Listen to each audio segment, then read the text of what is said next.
So I've been playing this brand new game called Heavy Rain, which is really pushing boundaries and I think people might like it. I mean, this game's tech is like nothing I've seen before. Just look how slow you can move, it's amazing, so slow. So the game begins with Ethan going through his normal morning routine, you know, airing out his grundle, juggling in his keks, the usual stuff. Anyway, Ethan's got the sweetest family and two of the creepiest kids you'll ever see. After getting twatted by one of them in the garden, we cut to Ethan buying a balloon only for his older creepy son to steal it and leg it. I'll tell you what, if that little bastard loses the balloon, Ethan is gonna go apeshit. Alright, there he is.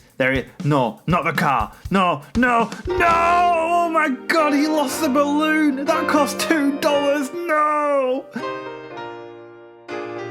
So Ethan's down to one child and 0 balloons now. So after an afternoon of neglecting and generally upsetting his second creepy kid, he blacks out and wakes up in the middle of a road in darkness. Don't judge, we've all been there, only I'm normally not wearing clothes. We then play as Scott Shelby, a totally normal and not at all suspicious private eye who looks like the product of the unholy union between man and baked potato. It turns out there's a serial killer called the Origami Killer going around murdering kids. So he goes to this prostitute just to take his mind off it for a bit, you know, it gets a bit heavy for him. However, she rejects his business because Scott Shelby is into some seriously weird stuff. Now, I'm not meaning to kink shame or anything like that, but Play-Doh has no place in the bedroom or on a man's testicles. Trust me, it's a nightmare. You need adhesives and all kinds of stuff to get rid of it. It's just not worth the hassle and I don't blame her for turning him away. Anyway, after that she gets rushed by an angry customer, but it's not to do with Scott, so he pops off on his merry way. Next we play as Norman, who is an FBI agent sent to investigate the murders by walking very slowly around in the rain in sunglasses, and he looks a bit like a Wish.com version of Fox Mulder. After bumbling about in a field for a bit, we see Ethan having therapy.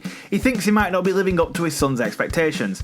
Ethan, I can't think why you'd have that idea. You've been such a great dad so far, and a 50% survival rate is not so bad, you know, for a parent. Anyway, he blacks out again, and this time the second creepy kid is gone. But it's okay, because the FBI agent is on it with his super advanced augmented reality sunglasses technology. But he's also a crackhead who goes cold turkey if he doesn't get his crack on a regular basis. Swings and roundabouts, I suppose. Ethan tells the cops that his second creepy kid is missing. However, the only information that he has is that his child was wearing brown pants and a brown coat. So the police send out a search warrant for the dullest child in town. Meanwhile, Scott Shelby is on the hunt for any information that might lead to the capture of the Origami Killer, so obviously he goes to an off license. After getting told that he's barking up the wrong tree, he mooches about in the back of the shop when an armed robber bursts in. Now this is not to do with Scott, so while the armed robber goes buck wild and shoots a hole right through the cashier's face, Scott just hides about at the back of the shop eating knickknacks. We're finally introduced to the last protagonist, Madison Page, who proceeds to bumble about her apartment for a bit because she's an insomniac who can't sleep. I swear to God this game is at least 80% bumbling about. She drinks a cup of microwave coffee, has a shower and a wrestle before waking up and realising it was all an incredibly boring dream. Me thinks that someone just wanted an excuse for the lady to be walking around in pants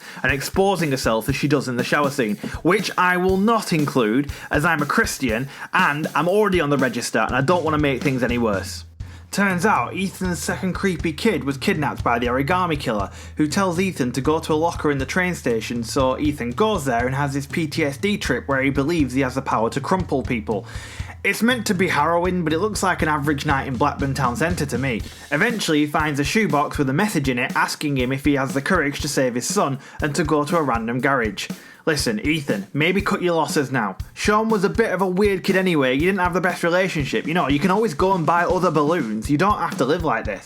Meanwhile, Norman is giving a PowerPoint presentation where he says the killer is probably a man of some age. Bravo, Norman, that narrows it down to about 4 billion people. So Norman and Blake go to the folder they've got on all the local nonces and pick one at random. And the one that they pick happens to be really into Jesus. And I mean really into Jesus. And you know, sometimes Jesus does look particularly ripped when he's on the cross, so you know, I can see where he's coming from. Anyway, after murdering the Jesus fancier in cold blood, we cut to Scott, who has to win favour with a difficult baby in order to steal a phone.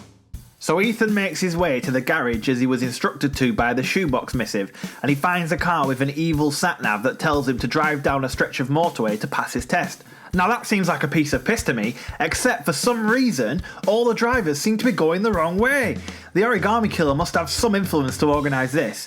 Anyway, after some skillful Need for Speed-esque driving, Ethan parks the car carefully just off the side of the road with naught but a head scratch and a few singed grundle hairs. Afterwards, Madison is checking into a motel with the single nonsiest receptionist on record. Seriously, he makes Fred Talbot look like a wholesome yet quirky geography teacher who just wants to make his students' school trips extra memorable. On her way to her room, she spots Ethan hanging about like an injured fart, so she does the natural thing of entering his room with him and attempting and completely failing to treat his very minor injuries. Seriously, what is the point of this woman? She serves no purpose whatsoever. Next up on the nonce list for Norman and Blake is this bald fella who could be the bassist in a new metal band in 1999. And this is where we see Norman enter full action hero mode. Finally, the game is about to get good. We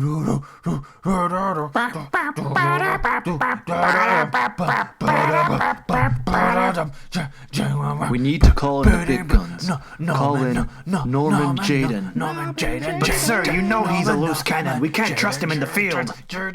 God damn it, he's the best guy we have. He may not play by the book, but Christ knows he gets results. Going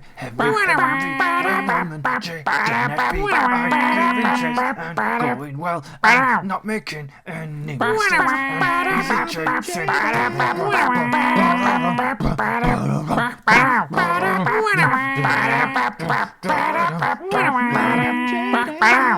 Oh, he got away. So we cut to Scott Shelby bumbling around his office for a bit until the prostitute from earlier shows up. Now, she's not willing to do the whole Play-Doh on the testes thing or anything like that, but she is willing to help Scott track down the origami killer. So she gives Scott a letter sent by the killer, and the two of them head to a swanky upper-class douchebag shindig. Now, major faux pas here, Scott shows up in a trench coat and a tie. Come on, Scott, you're never going to fit in a party looking like that. If it were me, I would have worn what I always wear at parties. Lime green mankini, lime green crocs, complete with a lime green bandana. It always, and I mean always, goes down well until some killjoy inevitably calls the police and I end up running across the city at night being chased by sirens. You know, you still hear warnings about the lime green predator, but it was literally just a misunderstanding. The mankini gets snagged on a thorn bush, and before you know it, I'm just a nude man in crocs climbing into someone's backyard. Oh god, where was I? So Scott bumbles about this party, but what he really wants to do is get upstairs to see Gordy Kramer, who is the noncy son of some local bigwig. However, his heavies won't let us past, so Scott tells this drunkard that some guy called his mother a newt, and he goes buck wild, causing enough of a disturbance for us to nip upstairs. There we find Noncy Kramer watching some shite cartoon. He tells us that he is the origami killer before getting his goons to beat the shit out of us. Oh, well, case closed, I guess. Back to Ethan now as he undergoes the next trial to save his son. He breaks into an abandoned power station and crawls through a literal tunnel of broken glass. Wow, Ethan really wants his balloon back, doesn't he? Also, where did the origami killer find the time to set this up? He's like a less flamboyant version of the Riddler. After the glass, Ethan has to be all contortionist-like to get through wires. It's like the world's grimmest game of Twister. I can do all that, you know, though. I can get my leg right over my head. I can adjust my top hat with my toes. Subscribe to my OnlyFans if you want to see for yourself. Anyway, Ethan decides it's probably not worth the hassle and goes home pretty much unharmed, aside from the fact his legs and arms have been cut to literal ribbons. Madison finds Ethan having a power nap on his motel floor, and after stripping him half nude and completely failing to treat his wounds, she leaves him and we cut to Norman Jaden and his hard-ass partner Blake. They're interviewing Ethan's shrink to get information on him, as they suspect that he might be the origami killer. Blake goes buck wild and beats the shit out of him while Norman bumbles around in the background pretending not to notice. Meanwhile, Scott Shelby enjoys a round of golf with Gordy Kramer's gangster daddy. I don't know what those reprobates are up to in the back there. It's like the movie Ghost if the two main characters were both middle-aged provincial dads. Anyway, Gordy's gangster daddy tries to bribe Scott, but Scott's all like, I can't be bought, dickhead. But you know, my mate can if you're up for it. Just don't ask her to put any Play-Doh on your balls. Learn from my mistakes. Next up, Ethan smashes some pot lizards before finding himself in the laziest saw trap ever. Right, here you go, time for a game, just chop off your pinky. Ethan slices through it without hesitation and receives a game of hangman, but with the answer being his son's location. A bit much in it, I usually just use the name of a film or something. As Ethan starts to bleed out, the Rozzers turn up to arrest him, but Madison tries to help him escape by engaging in the easiest game of Frogger of all time. They make it across the road and into the train station where they get blocked by a crowd. Ethan, why aren't you using your crumple powers? Unfortunately, Ultimately, Ethan's crumple powers fail him and he ends up getting nicked, and once again Blake goes buck wild and Norman Jayden stares at the wall for a bit. Afterwards, Norman must have felt guilty about what happened to Ethan or something, as he decides to let Ethan, the leading suspect in a serial killer investigation, escape. I suppose this is what you get for letting a crackhead be a policeman. Scott and Lauren think that if they can track down the person who owns the typewriter that wrote the letter from earlier, they might be able to find the origami killer. So they go to Manfred's antique typewriter emporium. However, as Scott bumbles around, Manfred has his nut caved in whilst going to get the evidence Scott came for. The killer is covering his tracks. Well, at least we know now that it cannot be Scott. We can cross him off the list. After all, we were controlling him the entire time. Nope, he's definitely a goodie and definitely not the origami killer. Anyway, Scott decides that he and Lauren just need to get out of there straight away or else they'll end up getting arrested and then that'll waste loads of time. However, he does an absolutely pathetic job of getting rid of the fingerprints, leading them to getting immediately arrested. Luckily though, Scott has an in with the police, so they give him a pat on the bum and let him walk. Ethan's next test from the origami killer is to murder a drug dealer, so Ethan turns up at the poor bastard's flat. The dealer mistakes Ethan for a junkie, and why not? Don't all junkies have flesh wounds all over him? The dealer does not go down quietly, however, and a high-octane shootout follows. Eventually though, the dealer runs out of bullets. His only hope now is to use a picture of his children as a shield, but paper is completely ineffective against bullets, so Ethan twats it out of his hand and blows his brains out. After spraying his DNA literally all over the crime scene, he gets a video of Sean literally drowning in rainwater.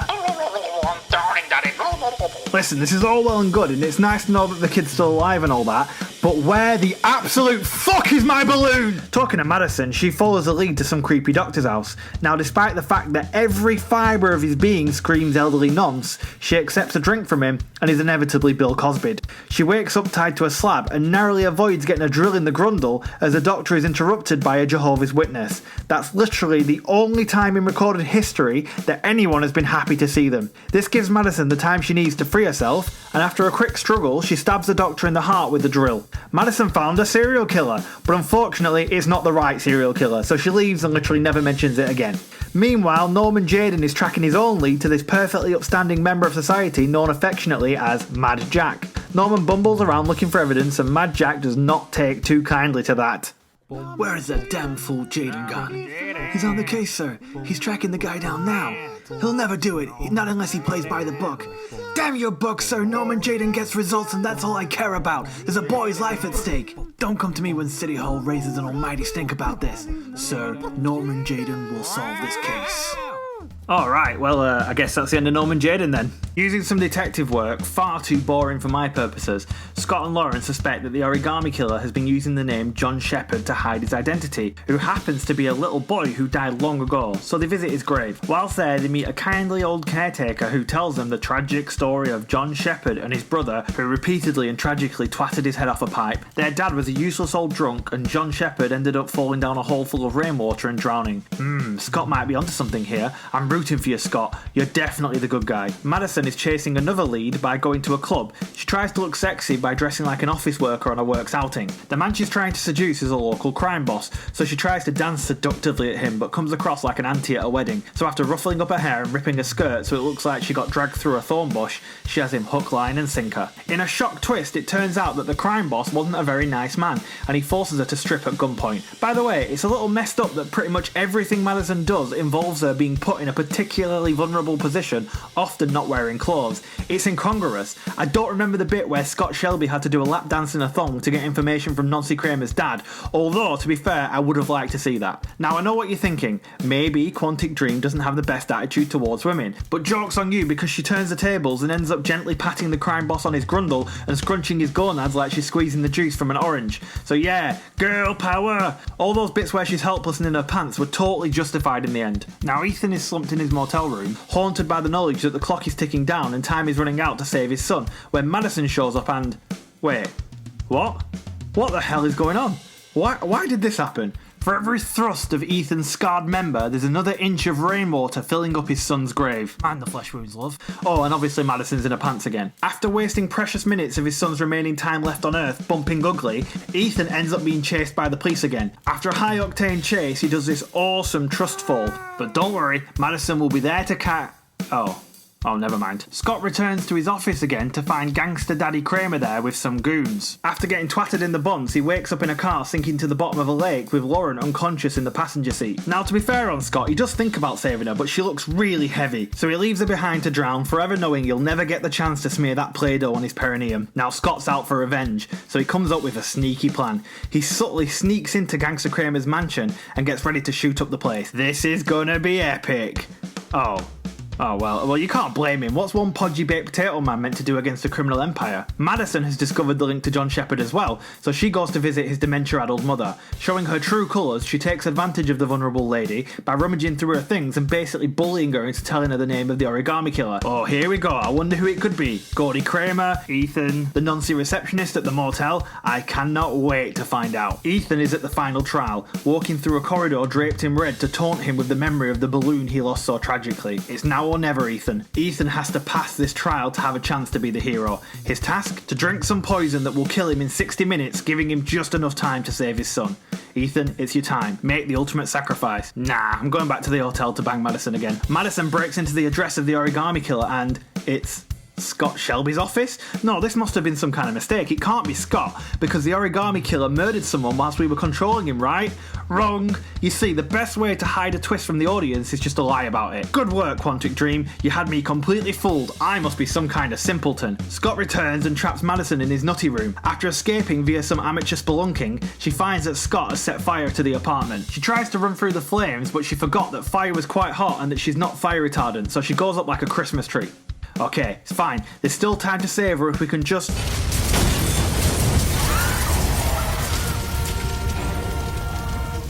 Madison, you alright? So there we have it, ladies and gentlemen. Sean drowns, Ethan redecorates his face, and Scott walks scot-free. The end. 7 on 10. Wait. Blake stole Norman's glasses and... What? Norman's there? Ah, you see, this was all part of his elaborate plan. The bumbling, the brutal beating, the questionable decisions. This was all a cover-up to disguise his real plan of turning himself into kilobytes so he can upload himself into the web to become Cybercop. Sir, there's a new kind of crime. Internet crime. What the hell is the internet? I don't know, sir, but apparently there's a guy who sacrificed everything to turn himself into data, to police the web, to keep us all safe. His name is Norman Jaden. Next time you leave a mean comment on a YouTube video or visit the dark web, just remember, Norman Jaden is probably there, watching, judging, if he's not off his tits on crack.